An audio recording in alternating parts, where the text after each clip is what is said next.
So the state budget talks still aren't moving forward, and it's not just Medicaid here at the center of the debate. There's also a plan to set aside tens of millions of dollars for a new children's hospital. But not every lawmaker is convinced it needs more public funding. Now the project is being held up against Duke's starting quarterback. Wait, what? Do we really have to choose between those two things? Our Ashley Rowe got an explanation from WRAL investigative sports reporter Brian Murphy in a trip to Murph's Turph.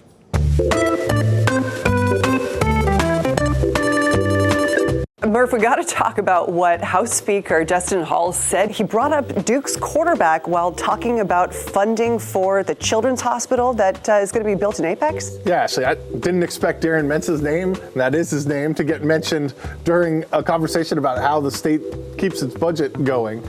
But that's what we had, and you can listen right here to what Destin had to say.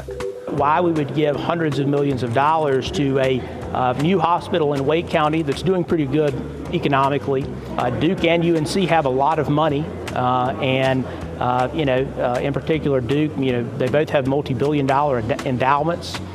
Duke paid Tulane's quarterback $8 million to come play for him this year, and our members are asking the questions of why is the state sending this money to two entities that already have a ton of it. I want to break this down with you because I think we need to do a bit of fact checking here. First of all, he brought up the salary, but then also he brought up the endowments and how that should be paying for this hospital. Doesn't all quite add up. Mensah's not on an $8 million contract. He's on a 2-year, $8 million contract. So about $4 million a year. Still one of the highest paid quarterbacks in college football. The endowments. North Carolina has an endowment of about $6 billion. Duke has an endowment of about $12 billion. But endowments aren't savings accounts. They can't just be used whenever you have an expense.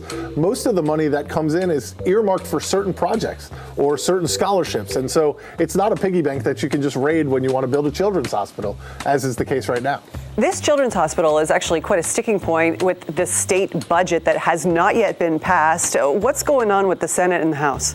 Yeah, in 2023, both chambers agreed to fund this children's hospital, and that money is being allocated on a year-by-year basis. This would be the final installment of that. The House is saying, no, we're done funding this children's hospital. Even though the Senate wants to give them hundreds of millions of dollars more, the House says we have other priorities, we have other things. And again, UNC and Duke have a lot of money. They can take care of this children's hospital, which now the House is saying maybe shouldn't even go in Wake County, that there are other needs across the state. So there are a lot of issues at work here.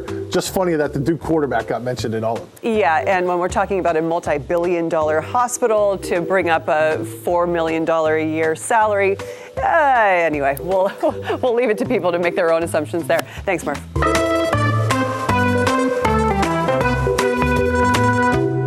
Always love a trip to the turf. We did receive a joint statement from UNC Health and Duke Health that reads in part, UNC Health and Duke Health will contribute their pediatric services equal to approximately $1 billion combined each year. Additionally, we have launched a philanthropic campaign that will raise more than $1 billion for NC Children's.